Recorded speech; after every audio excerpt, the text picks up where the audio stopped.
नमस्कार दोस्तों, स्वागत है आप सभी का हमारे चैनल शेयर मार्केट में। मैं हूं आपका दोस्त नवी और हम यहां पर बात करेंगे आईएफएल इंटरप्राइजेस के बारे में। तो आज अगेन यहां पर 5% की गिरावट, एक कह सकते हैं कि 5% का लोअर सर्किट। लेकिन एक अच्छी चीज़ ये है कि अगर आज लास्ट के पीरियड को निकाल दें तो ओवरऑल स्टॉक पहले ट्रेड कर रहा था। ट्रेड करने के बाद यहाँ पर हमें लोअर सर्किट दिखाई दिया। 3 रुपये के अराउंड था। कंपनी ने बोनस अनाउंस किया और कंपनी आपको दे रही है 1:10 का बोनस। 10 शेयर है तो आपको एक शेयर कंपनी दे रही है।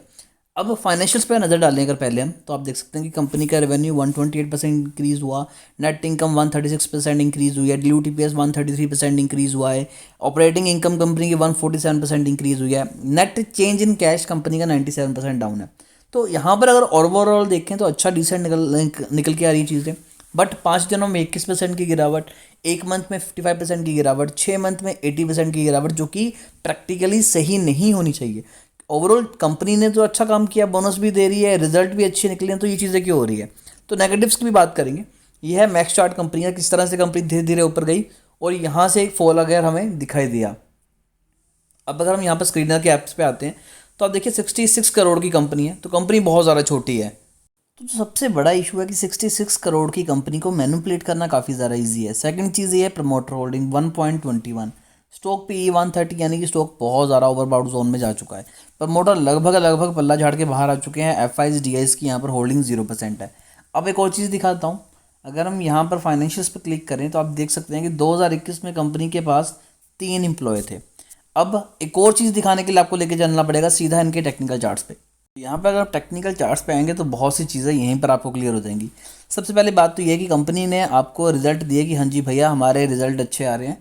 यहाँ पर किसी ने अच्छी खासी बाइंग की और प्रमोटर होल्डिंग लगातार डिक्लाइन होती गई। यहाँ से कोई भी बड़ा हमें जंप स्टॉक में नहीं दिखाई दिया। जिसके पास भी शेयर थे, शेयर अच्छे खासे दबा के रखे। यहाँ पर हल्की फुल्की ट्रेडिंग हुई। बट अगर हम यहाँ पर जूम करें तो आप यहाँ पर देख सकते हैं कि इस दिन से शुरुआत हो चुकी थी गिरावट की।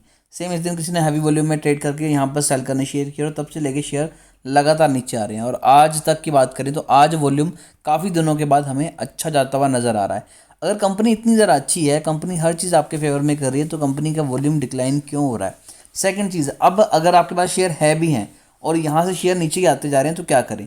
तो ये एक जोन है जो कि बहुत इंपॉर्टेंट है। 2 रुपये 17 पैसे, 2 रुपये 17 पैसे के अराउंड से आपको बाउंस बैक दिखाई दे सकता है, क्योंकि ऑलरेडी पहले भी स्टॉक इसी जोन के अराउंड ट्रेड करता नजर आया था। और अगर यहाँ से जो गिरावट है वो कंटिन्यू रहती है तो 2 रुपये 17 पैसे का लेवल काफ़ी ज़्यादा इंपॉर्टेंट है। वहाँ से एक बाउंस बैक आपको दिखाई दे सकता है। उससे पहले तो चांसेस काफ़ी ज़्यादा कम है। और कंपनी में कुछ बड़ी चीज़ें हो रही हैं। अगर कंपनी बोनस दे रही है, इतनी अच्छी है, तो आप एक चीज़ का खुद देखिए यार कि प्रमोटर होल्डिंग 1.5% के अराउंड क्यों है। कंपनी के मेन तो प्रमोटर ही है, प्रमोटर ही कंपनी से बाहर आ रहे हैं। तो अगर आप किसी भी शेयर में इन्वेस्टमेंट करते हैं तो पहला रूल तो पेनी स्टॉक का ये है कि आप फंडामेंटल देख के इन्वेस्टमेंट नहीं कर सकते। चला तो चांद तक वरना शाम तक। अगर ये शेयर्स भागें तो आप इमेजिन नहीं कर सकते 3 रुपये का शेयर आपको कल को कुछ दिनों के बाद 30 रुपये तक भी जाता नजर आए। सेल मैन्युफैक्चर 30 पैसे का स्टॉक 1800 रुपये तक जा सकता, तो ये तो कुछ भी नहीं है। लेकिन फंडामेंटल देख के बड़ी इन्वेस्टमेंट ऐसे स्टॉक्स में कभी मत कीजिए। और हल्की फुल्की इन्वेस्टमेंट डेफिनेटली की जा सकती है।